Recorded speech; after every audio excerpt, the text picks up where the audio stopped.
ചരിത്രം മുഖവുരകളൊന്നുമില്ലാതെ തന്നെ വഴിമാറിക്കൊടുക്കും ചിലപ്പോൾ ചില വലിയ ചരിത്ര പുരുഷന്മാർ കടന്നു വരുമ്പോൾ. വാഹനങ്ങളുടെ ചരിത്രവും ഏതാണ്ട് അങ്ങനെ തന്നെയാണ്. രണ്ടാം ലോകയുദ്ധം നൽകിയ ഏറ്റവും വലിയ കണ്ടുപിടുത്തങ്ങളിലൊന്നായ ഈ നാൽചക്ര വാഹനവും കടന്നു വരുമ്പോൾ കാടുകളും മേടുകളും മലകളും മരുപ്പരപ്പുകളും മാത്രമല്ല, വഴിമാറിക്കൊടുത്തത് ചരിത്രം തന്നെയാണ്. ജനറൽ പർപ്പസ് എന്നതിൻ്റെ ചുരുക്കമായ ജീപ്പിയാണ് പിന്നീട് ജീപ്പായത്. ചരിത്രത്തിൽ പൊതുവായ ഉദ്ദേശലക്ഷ്യങ്ങൾക്കും താല്പര്യങ്ങൾക്കും വേണ്ടി ഓടപ്പെട്ട ജീപ്പിൻ്റെ ജനകീയമായ യാത്രാ ചരിത്രം ഒരുപക്ഷെ ഏറ്റവും അർത്ഥവത്തായി അവരോധിക്കപ്പെട്ടത് നമ്മുടെ മലയോര കേരളത്തിൻ്റെ വിരിമാറിലൂടെയായിരിക്കും. രണ്ടാം ലോകയുദ്ധകാലത്ത് ശത്രുപാളയത്തിന്റെ വിരിമാറ് നോക്കി സോവിയറ്റ് റഷ്യ AK-47 തോക്ക് വികസിപ്പിച്ച അതേ കാലത്ത് തന്നെയാണ് നാസി പടയോട്ടങ്ങളുടെ സകല കുമാർഗങ്ങളെയും കുതറിയോടിച്ചു തോൽപ്പിക്കാനായി അമേരിക്ക ഇങ്ങനെയൊരു അത്ഭുത വാഹനത്തിനും ജന്മം നൽകി. കുന്നുകളും മലകളും മരുഭൂമികളും കടൽ തീരങ്ങളും എന്നു വേണ്ട, എങ്ങോട്ട് വളയം തിരിച്ചാലും സകല വിഘാതങ്ങളെയും മറികടക്കുന്ന ഈ ചരിത്ര വാഹനത്തിന് ഒരു പാലക്കാരൻ അച്ചായം നൽകുന്ന ആവിഷ്കാരം തേടി കേരള എക്സ്പ്രസ് ഒരു യാത്ര പോകുന്നു.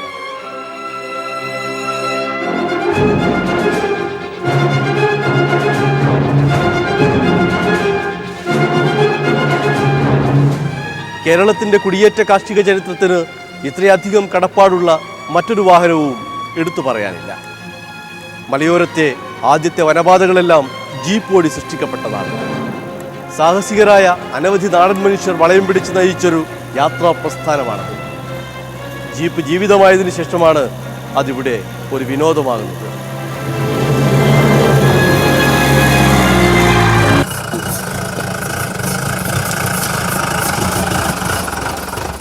കോതമംഗലം ഭൂതത്താൻകെട്ട് മഡ്രൈസിൽ പാലാ ചീരാൻകുഴിയിലെ വിനുപ്പാപ്പൻ മീശ വിരിച്ച് കൈലിയുടുത്ത് നിക്കർ കാട്ടി ഇവിടെ ബോണറ്റിൽ കയറി നിന്നപ്പോൾ വൈറലായത് ആ ഒരു ജീവിതത്തിൻ്റെ കരുത്തും മുഖപ്രസാദവുമാണ്.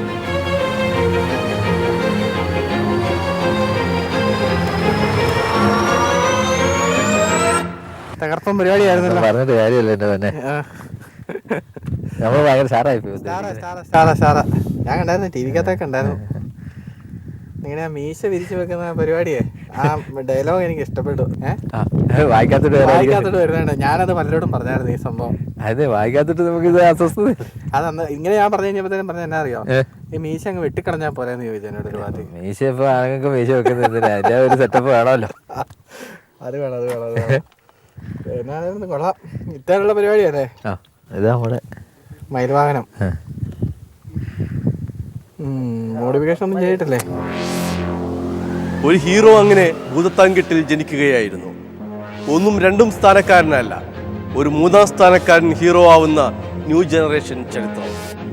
പാലായിലോ ഈരാറ്റുപേട്ടയിലോ പൂഞ്ഞാറിലോ കൂടിയാലങ്ങ് വാഗമൺമരിയോ മാത്രം അറിയപ്പെട്ടിരുന്ന ഒരു അച്ചായനാണ് ആഷിഖ് അബു ഫേസ്ബുക്കിൽ പോസ്റ്റ് ചെയ്യ ഒരൊറ്റ ചിത്രം കൊണ്ട് സകല സങ്കല്പ നായകന്മാരെയും അട്ടിമറിച്ചത്. അതിന് മുമ്പത്തെ പ്രാവശ്യം അവിടെ ആൾക്കാർക്ക് ഭയങ്കര പ്രോത്സാഹനം ഉണ്ടായിരുന്നു. അപ്പോൾ ആ ജമ്പ് ചെയ്യുന്നത് അതിന് മുമ്പ് അത്രയും ചാടിയില്ലെന്നേ ഉള്ളൂ, ചെറിയ രീതിയിൽ ചാടിയായിരുന്നു. അപ്പോൾ അതിൻ്റെ ഫോട്ടോകൾ പഴയത് എടുത്ത് വെച്ച് ഒത്തിരി പേരെന്നെ കാണിച്ചായിരുന്നു. അപ്പോൾ ചേട്ടനെ അവിടുന്ന് പ്രതീക്ഷിച്ച് വന്നതാണെന്നും പറഞ്ഞുകൊണ്ട് ആൾക്കാർ ഒത്തിരി പേരുണ്ടായിരുന്നു. അതായത് ഫോട്ടോ കാണിച്ച് കഴിഞ്ഞ വർഷത്തെ ചേട്ടനല്ലേ അതാന്നും പറഞ്ഞുകൊണ്ട് ഒത്തിരി പേര് വന്നായിരുന്നു. അപ്പോൾ അതിൻ്റെ ബാക്കിയായിട്ട് ഇപ്രാവശ്യം അത് ഒന്നുകൂടെ ഇച്ചിരി പൊങ്ങി ജമ്പ് ചെയ്തായിരുന്നു. അപ്പോൾ കഴിഞ്ഞ പ്രാവശ്യത്തെ ചെറിയൊരു എക്സ്പീരിയൻസ് ഉണ്ട്, ആ ട്രാക്ക് തന്നെയാണ്. അപ്പോൾ ഇപ്രാവശ്യം ഒന്നുകൂടെ ഇച്ചിരി നല്ലപോലെ പൊങ്ങി ചാടിയായിരുന്നു. കഴിഞ്ഞ പ്രാവശ്യം ചെറിയൊരു ധൈര്യം ഉണ്ടായിരുന്നു, അപ്പോൾ അതിനെക്കാട്ടിലും ഒന്ന് ചാടിയതല്ലേ. അപ്പോൾ ആ ട്രാക്ക് അറിയാവുന്നതുകൊണ്ട് ഒന്നുകൂടെ പൊങ്ങി ചാടിയതുകൊണ്ട് അത്രയും ആൾക്കാർ പ്രിയപ്പെട്ടതായി പോയത്. അപ്പോൾ പഴയ ഒരു പ്രതീക്ഷ ഉണ്ടായിരുന്നു. അത് തന്നെയല്ല, ആൾക്കാർ ഇത് കാണാൻ വരുന്ന സാധാരണ 90% സാധാരണക്കാരാണ്. അപ്പോൾ ഒരു സാധാരണക്കാരുമായിട്ട് നമ്മൾ നിൽക്കുമ്പോൾ സാധാരണക്കാരന് അവർക്കൊരു പ്രതീക്ഷ. മറ്റൊരു ഹൈ ലെവൽ ആൾക്കാർ, വലിയ വലിയ വണ്ടികൾ, അപ്പോൾ ആൾക്കാർ സാധാരണക്കാരിൽ ഒരു പ്രതീക്ഷ. അതുകൊണ്ട് ആൾക്കാർക്ക് സാധാരണക്കാരിൽ നിന്ന് ഇറങ്ങി വന്ന് ഒരാളെ പോലെയാണ് തോന്നുന്നത്. അപ്പോൾ ഫസ്റ്റിനെക്കാട്ടിൽ അവർക്ക് താല്പര്യപ്പെട്ടത് തേർഡുകാരനെ.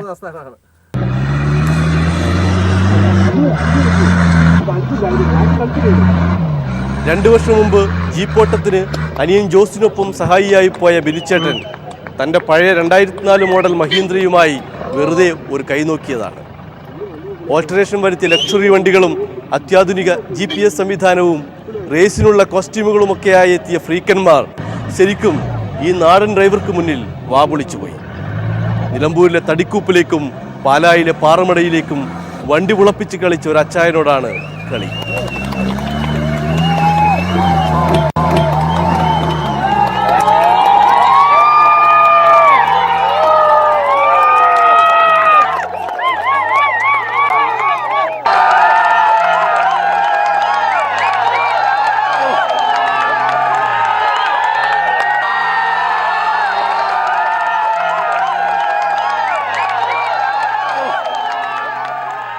അവർ മത്സരത്തിന് മാത്രം വണ്ടി ഓടിച്ചുള്ളൊരു ശീലമേ ഉള്ളൂ. ഓഫ് റോഡ് മത്സരത്തിന് മാത്രം ഓടിച്ചുള്ളൊരു ശീലമേ ഉള്ളൂ.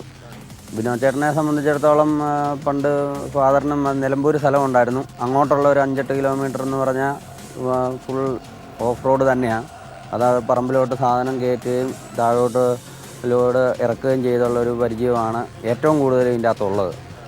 അപ്പം അതുപോലെ ലോഡും കൊണ്ട് ഇറങ്ങുന്ന വണ്ടി പോകുന്നതിനേക്കാട്ടിലും സുഗമമായിട്ട് ലോഡില്ലാത്ത കാലിവണ്ടി ഏത് മത്സരത്തിനും സ്പീഡിൽ കൊണ്ടുപോകുന്നതിനുള്ള ധൈര്യം പുള്ളിക്കുണ്ട്. ഞാൻ 9-10 അവിടെയാണ് പഠിക്കുന്നത്. അതായത് ഒരു രാവിലെ ഒരു അങ്ങോട്ടും ഇങ്ങോട്ടും കൂടി ഒരു 14 കിലോമീറ്റർ നടക്കണം സ്കൂളിൽ പോയിട്ട് തിരിച്ചു ചെല്ലണമെങ്കിൽ. രാവിലെ 6:45 സ്കൂളിൽ പോകാൻ ഇറങ്ങുന്നു. തിരിച്ചു ചെല്ലുന്ന ഒരു 6 മണി 7 മണി ആവും. സ്കൂൾ വിട്ട് ചെല്ലുന്ന സമയം അതാണ്. അപ്പോൾ അവിടെ സ്നേഹിതന്മാരുടെ കൂട്ടത്തിൽ അവിടെ തന്നെ. അപ്പോൾ സ്കൂളിൽ പഠിക്കുന്ന കാലത്ത് 350 രൂപ വണ്ടിക്കൂലി. അതായത് അതിൻ്റെ അകത്ത് 3 കിലോമീറ്റർ ജീപ്പ് 4 വീൽ ഇട്ടാൽ മതി. ബാക്കി ബസ്സും എല്ലാം വരുന്ന 3 കിലോമീറ്റർ വരെ മതി. മൊത്തം ഒരു 5 കിലോമീറ്റർ ഓടുന്നതിന് അന്ന് 350 രൂപ ആയിരുന്നു വണ്ടിക്കൂലി. അപ്പോൾ അത്രയും ബുദ്ധിമുട്ട് പിടിച്ച് വഴിയാന്ന് കൂട്ടിക്കുക. ആ വഴി കൂടെ ഓടി പഠിച്ചത്. അപ്പം അതുകൂട്ട് വഴി ഓടിക്കാനും പണ്ട് മുതൽ ഒരു താല്പര്യമുണ്ട്. ഓഫ്റോഡ് ഓടിക്കാൻ, മോശം വഴി കൂടെ ഓടിക്കാൻ ഭയങ്കര താല്പര്യമുള്ള കേട്ടിട്ട് അങ്ങനെ അവിടെ പഠിക്കുകയും ആ വഴിയായിട്ട് അതുകൂട്ട് വഴികളുമായിട്ട് നല്ല പൊരുത്തപ്പെട്ട് പഠിച്ചതാണ്. അപ്പോൾ അതിനോടൊരു പ്രത്യേക താല്പര്യമുണ്ട് മോശം വഴി ഓടിക്കാൻ. അപ്പോൾ അങ്ങനെ 1-2 പേര് അവിടെ സിമ്പിളായിട്ട് വണ്ടി ഓടിച്ച് കയറ്റാറുള്ളായിരുന്നുള്ളൂ. അവിടെ എല്ലാവരും ഒന്നും അങ്ങനെ 4 വീൽ വഴിയാണെങ്കിലും എല്ലാ വണ്ടികളും വരികയില്ല. എല്ലാവരും അങ്ങനെ ഓടിച്ച് അങ്ങോട്ട് കയറ്റാറുമില്ലായിരുന്നു. അങ്ങനെ ചുരുക്കം ചില ഡ്രൈവർമാരെ അങ്ങോട്ട് കയറാറുള്ളൂ പറ്റുള്ളൂ. ആ പുള്ളിയെ ഒരു പരിധി വരെ നമ്മുടെ ഒരു ഗുരു തന്നെ വേണം പറയാം. പുള്ളിയെ കണ്ടാ പഠിക്കുന്നത്. പുള്ളി പഠിപ്പിച്ചിട്ടില്ലെങ്കിലും പുള്ളിയുടെ പ്രവർത്തികളും. അപ്പോൾ നമ്മുടെ ആവശ്യത്തിന് ഓട്ടം വിളിക്കുന്ന ആ പുള്ളിയാണ്. ഈ പുള്ളിയെ ഓട്ടം വിളിക്കുന്നതും നമ്മുടെ മലയാള ആവശ്യത്തിന് റബ്ബർ കൊണ്ടുവരാൻ വണ്ടി ഇല്ലാത്ത കാലം.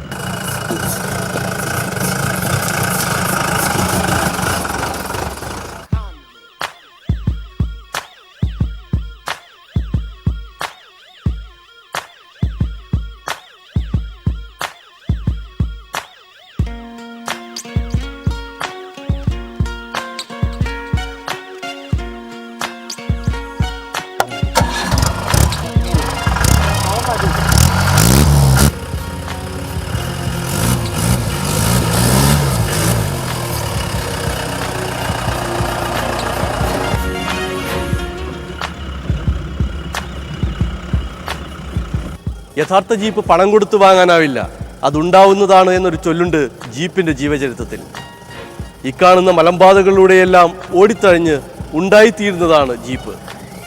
എവിടെയും പോകൂ, എന്തും ചെയ്യൂ എന്നതാണ് ജീപ്പിൻ്റെ മുദ്രാവാക്യം. കാണുന്ന റോഡുകളിലല്ല, മറുപുറത്തെ കാണാത്ത റോഡുകളിലാണ് ജീപ്പിൻ്റെ നിയോഗം. ടാറിട്ട പുഷ്പവരികളിലൂടെ ഒഴുകുന്ന ജീപ്പ് ഒരശ്ലീലമാണ്. അതുകൊണ്ട് ജീപ്പിൻ്റെ ചിന്താവിഷയത്തിലെ മോശം റോഡുകളെ മാത്രം സ്നേഹിച്ച ബിനുചേട്ടൻ റേസുകളിൽ ഹീറോ ആയി മാറും. ബൽത്തങ്ങാടി, മംഗളാപുരം അടുത്ത് ബൽത്തങ്ങാടിയിൽ അവിടെ ജീപ്പും ജിപ്സിയും ഉണ്ടായിരുന്നു. അപ്പോൾ അനിയന് അവിടെ സെക്കൻഡ് ഉണ്ട് ജിപ്സിയാൽ. എനിക്ക് ഈ ജീപ്പേ ഫസ്റ്റ് ഉണ്ടായിരുന്നു അവിടെ. ബൽത്തങ്ങാടിയിൽ എനിക്ക് കേരളത്തിന് പുറത്ത് കിട്ടിയതാണ്. പിന്നെ കേരളത്തിൽ ഈ അടുത്ത കാലത്ത് ഈ വാഗമണിൽ മഹേന്ദ്രയുടെ തന്നെ എനിക്ക് ഫസ്റ്റ് ഉണ്ട്. ഈ പോത്താങ്കട്ട കഴിഞ്ഞ് നടന്നതിന് ഫസ്റ്റ് ഉണ്ട്. പിന്നെ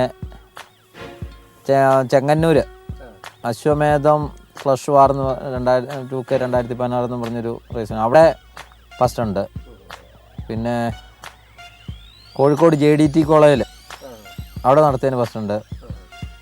പിന്നെ സെക്കൻഡും തേർഡും ഒക്കെ പലയിടത്തും ഒത്തിരി എടുത്തുണ്ട്. ഈ ഫസ്റ്റ് കിട്ടിയത് തേർഡ് കിട്ടിയത് സ്റ്റാറായത് ജെ ഡി ടി. നമ്മളേത് നാട്ടിൽ ചെന്നാലും അവിടെ നാട്ടുകാരുടെ ഗ്രൗണ്ട് സപ്പോർട്ട് ഭയങ്കരമാണ്. ഭയങ്കര സപ്പോർട്ടാണ്. അത് ഏത് നാട്ടിൽ ചെന്നാലും ഉണ്ട്. ഇപ്പൊ കപ്പ് കിട്ടിയില്ലെങ്കിലും ഉണ്ട്. അത് ചേട്ടനൊരു ഉഷാറാണ്, ഒരു അതെ അതെ. നമുക്ക് കാണികൾ ഒരു പ്രോത്സാഹനം തരുമ്പോൾ നമുക്ക് ഒന്നുകൂടി ഒരു സ്പിരിറ്റ് കൂടും. ആയിരിക്കും. അതെന്നാ എനിക്ക് തോന്നുന്നത്. ആൾക്കാർ സാധാരണക്കാരിലുള്ള പ്രതീക്ഷ അവർ അപ്പുറത്താകുമ്പോൾ അവർക്ക് ഭയങ്കര ആരാധന വരുമല്ലേ. സാധാരണക്കാരനൊരു വണ്ടി സാധാരണക്കാരുടെ കൊടുത്ത് വരുന്നു, സാധാരണ രീതിയിൽ പോകുന്നു. അപ്പം മറ്റൊരു കാണിക്കുന്നതിൽ നല്ലപോലെ പെർഫോമൻസ് കാണിക്കുമ്പോൾ അവർക്ക് അവരിലൊരു താല്പര്യം ഉണ്ടല്ലോ. അതെ അതെ. സാധാരണക്കാരൻ മേടിക്കുന്നതല്ലേ, ഹൈ ലെവൽ ആൾക്കാർ മേടിക്കാൻ അംഗീകരിക്കുന്നുമില്ല, ശ്രദ്ധിക്കുന്നുമില്ല. ആ സാധാരണക്കാരന് വന്നിട്ട് അത്രയും വലിയ കപ്പൊക്കെ മേടിച്ചോണ്ട് പോകുമ്പോഴേ.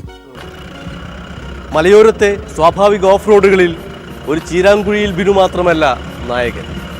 പക്ഷെ സാഹചര്യങ്ങളിൽ സംഭവിച്ച് അയാൾ അങ്ങനെ കൊണ്ടാടപ്പെട്ടു എന്ന് മാത്രം. മലയോര മണ്ണിലെ സാധാരണക്കാരും അധ്വാനികളുമായ മുഴുവൻ ജീപ്പ് ഡ്രൈവർമാരുടെയും പ്രതിനിധിയായാണ് അയാൾ ഓഫ് റോഡ് റേസുകളിൽ കപ്പുകൾ വാരിക്കുന്നത്.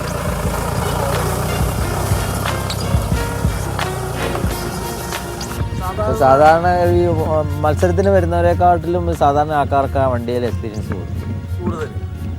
ഈ സാധാരണ ടാക്സി ഓടിക്കുന്ന ആൾക്കാർക്കാണ് ഈ ഫീൽഡിൽ എക്സ്പീരിയൻസ് കൂടുതൽ, ഭയങ്കരമായിട്ടുണ്ട്. അത്ര അനുഭവം മറ്റവർക്ക് ഇല്ല. എന്നാ അടിച്ചാലും മറ്റവർക്ക് ഉണ്ടാക്കിയ ഓഫ് റോഡിലുള്ള ഉള്ള അനുഭവങ്ങളും പരിജ്ഞാനവും. പക്ഷേ ടാക്സി ഓടിക്കുന്നവരെ സംബന്ധിച്ച്, ഈ വണ്ടി പരിപാടിയായിട്ട് നടക്കുന്നവരെ സംബന്ധിച്ച് അവർക്ക് ആ ഫീൽഡിലുള്ള വരുംവരായികൾ, വണ്ടിയുടെ പരുക്കുകൾ ഉണ്ടാകുന്നത് എങ്ങനെയൊക്കെയാണ് അത് അവർക്ക് കൃത്യമായിട്ടറിയാം. ആരെക്കാട്ടിലും സാധാരണക്കാർക്കറിയാം.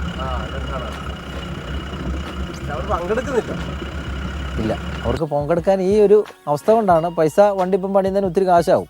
ഇപ്പം എന്തെങ്കിലും പറ്റാൻ എപ്പോൾ വേണേലും പറ്റാം. ഇപ്പം മത്സരത്തിൽ ഇറങ്ങിക്കഴിയുമ്പോൾ നമ്മൾ വേറൊരു വാശിയോടുകൂടിയാണ് പ്രവർത്തിക്കുന്നത്. അപ്പം വണ്ടിക്ക് എന്നെ വേണേലും എപ്പോൾ വേണേലും വരാം. അപ്പം പൈസ ഒത്തിരി പോയി കഴിഞ്ഞാലോ, അതൊരു പേടി കൊണ്ടാണ് അതുപോലെയുള്ള ആൾക്കാർ പകുതി പേര് ഇറങ്ങാത്തത്.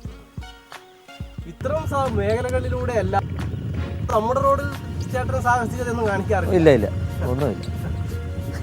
അപ്പം ഈ വഴി കൂടെ നമ്മൾ മാത്രമേ ഉള്ളൂ ഓടാൻ. വേറെ ആൾക്കാരോ ഒന്നും വരാനോ ഒന്നുമില്ല. വരികയാണെങ്കിലും നമുക്ക് തന്നെ വരാനുള്ളൂ.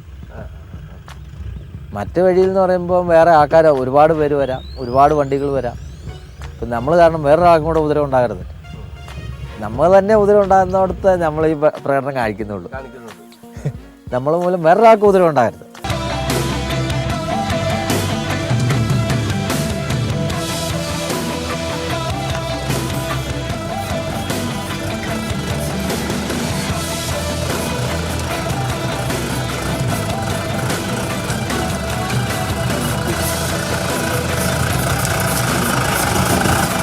നിലമ്പൂരിലെ പിതാവിൻ്റെ തടിക്കൂപ്പിലായിരുന്നു ചിരാങ്കുഴിയിൽ ബിനുവിൻ്റെ ബാല്യവും കൗമാരവും. 18 വയസ്സായപ്പോൾ ഡ്രൈവിംഗ് ലൈസൻസ് എടുത്ത് ജീപ്പ് ഡ്രൈവറായി. പിന്നെ കൂപ്പുവിട്ട് പിതാവിനൊപ്പം പാലായിലേക്ക് വന്നു. പാലായിൽ വന്നപ്പോൾ പാറപ്പണിയായിരുന്നു ജീവിതമാർഗം. 2004 ഈ മഹീന്ദ്ര ജീപ്പ് സ്വന്തമാക്കിയത്. ലോകത്തെവിടേക്ക് വിളിച്ചാലും ഈ മഹീന്ദ്ര ജീപ്പ് വിട്ടൊരു യാത്രയില്ല ബിനു. അവരൊക്കെ നടക്കുന്നത് നമുക്ക് അതിനുള്ള ഭയങ്കര സാമ്പത്തിക സ്ഥിതി അതും ഇതൊക്കെ വേണം. നമുക്കതൊന്നും ഇല്ല. സാധാരണ ആൾക്കാർ തന്നെ ഉള്ളൂ. അപ്പോൾ അതിനുള്ള സാമ്പത്തികമൊക്കെ ഉള്ളൂ. അപ്പോൾ അവരെ പോലെ ലക്ഷക്കണക്കിന് രൂപ വണ്ടിയെ പണിതും അങ്ങനത്തെ ഇടപാടുകളോ ഒന്നുമില്ല. പിന്നെ സാധാരണക്കാർക്ക് ഇത് പറ്റും എന്ന് സാധാരണക്കാർ മനസ്സിലാക്കുകയും ചെയ്യണം. അതാണ് ഇതിൻ്റെ ഉദ്ദേശം. സാധാരണക്കാർക്ക് ഇത് വഴങ്ങും, സാധാരണക്കാർക്ക് ഈ മത്സരത്തിൽ ജയിക്കാൻ പറ്റും. ഇപ്പോൾ ഈ ഫസ്റ്റ് മേടിക്കുന്നവരെക്കാട്ടിലും കഴിവുള്ള സാധാരണ ആൾക്കാർ ഒരുപാട് ആൾക്കാരുണ്ട്. അവർക്ക് അതിനുള്ള സാമ്പത്തിക സ്ഥിതി ഇല്ലാത്തതുകൊണ്ട് അവർ ഈ ഫീൽഡിലോട്ട് ഇറങ്ങുന്നില്ലെന്നേ ഉള്ളൂ. റേസിൽ പങ്കെടുക്കുന്നില്ല. ഇല്ല, അല്ല, അവർക്ക് അതിനുള്ള സാമ്പത്തിക സ്ഥിതി അതും ഇതൊന്നും അവരുദ്ദേശിക്കുന്ന പോലെ നടക്കില്ല. വേണ്ട. ഇപ്പോൾ എനിക്കല്ലേ അറിയത്തുള്ളൂ. സാധാരണക്കാർ ഇത് ഇറങ്ങാത്തവർക്ക് ഇതറിയാവോ? ഇല്ല, അറിയത്തില്ല. അവർക്ക് ഒത്തിരി പൈസ ചിലവാകുന്നൊക്കെ അവരുടെ മനസ്സിൽ ഇതാണ്. പിന്നെ വണ്ടി സൂക്ഷിച്ച് ഓടിച്ചില്ലെങ്കിൽ പൈസ പോകും. അതിൻ്റെ അകത്ത് ഒരു വിട്ടുവീഴ്ചയില്ലാതെ പൈസ പോകും. ഇപ്പോൾ സാധാരണക്കാർക്ക് അതാ പേടി. എന്തെങ്കിലും പറ്റിയ വണ്ടിക്ക് ഒത്തിരി പൈസ ആകും എന്നൊരു പേടി. ഇപ്പം ഞങ്ങൾക്ക് വർക്ക്ഷോപ്പും കാര്യങ്ങളും എല്ലാം ഉണ്ട്. അപ്പോൾ ഇതിൻ്റെ പണികൾ വന്നാൽ നമുക്ക് നമ്മുടേതായ രീതിയിൽ നമ്മുടെ വർക്ക്ഷോപ്പിലിട്ട് പണിയും. എന്ത് പണിയുണ്ടെങ്കിലും. അപ്പോൾ നമുക്കതിൻ്റെ കണക്കുകളും കാര്യങ്ങളും ചിലവുകളും ഒക്കെ അറിയാമല്ലോ. മറ്റവർക്കൊന്നും അതൊന്നും അറിയത്തില്ല. പുറത്ത് കൊണ്ടുപോയി പണിപ്പിച്ചാൽ അതിന് ഭയങ്കര ബില്ലുകൾ വരും.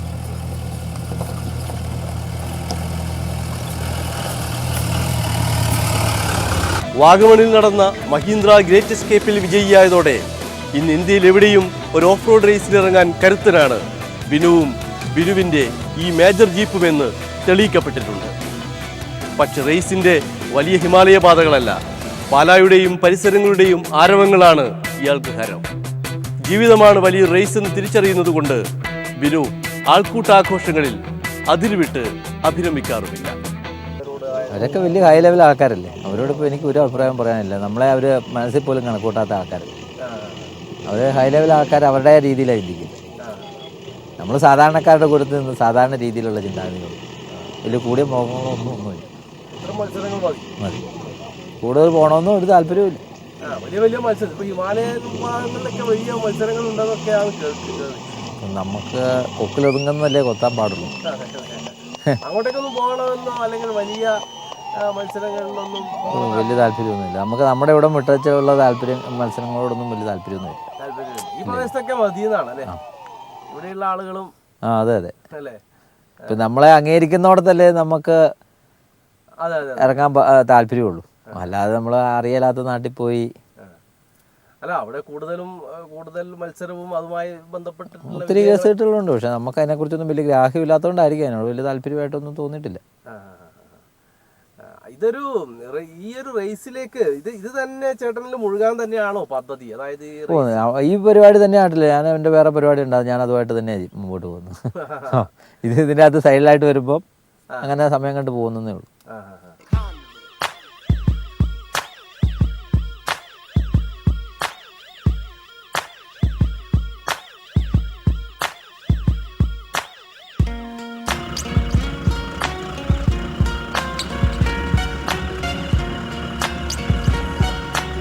മലയോടും മലമൂടിയ മഞ്ഞിനോടും മഴയോടും മലമ്പനിയോടും മല്ലിട്ടാണ് കുടിയേറ്റ കേരളത്തിൻ്റെ കാർഷിക ജീവിതം കരുത്താർജിച്ചത്. അവിടെ ഒരു കാട്ടുമൃഗത്തെ പോലെ മെരുക്കിയെടുക്കപ്പെട്ട് ഒരു ജനതയുടെ സാമ്പത്തിക ജീവിതശാസ്ത്രത്തിൻ്റെ കയറ്റിറക്കേറ്റെടുത്ത ചരിത്രവാഹനമാണ് ജീപ്പ്. തീർച്ചയായും ചിരാങ്കുഴി ബിനു ജോസ് എന്ന പാലക്കാരൻ അവിടെ ഒരാളല്ല.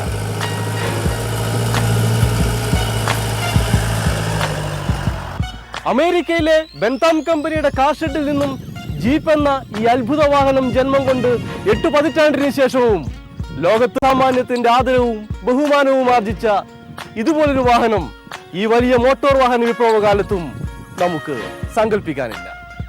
മലയാളിയുടെ കാർഷിക സംസ്കാരവും അധ്വാന ജീവിതവും മാറ്റിപ്പണിത കുടിയേറ്റ ജീവിതത്തിന്റെ കുതിപ്പും കിതപ്പുമല്ലാതെ മറ്റൊന്നല്ല ഇപ്പോൾ ഈ വാഹനത്തിന്റെ ശ്വാസതാളം. അതുകൊണ്ട് മലയോര കേരളത്തിന് ജീപ്പ് എന്നാൽ കേവലം ഒരു സാഹസിക വിനോദമല്ല, ഒരു ജീവിതം തന്നെയാണ്.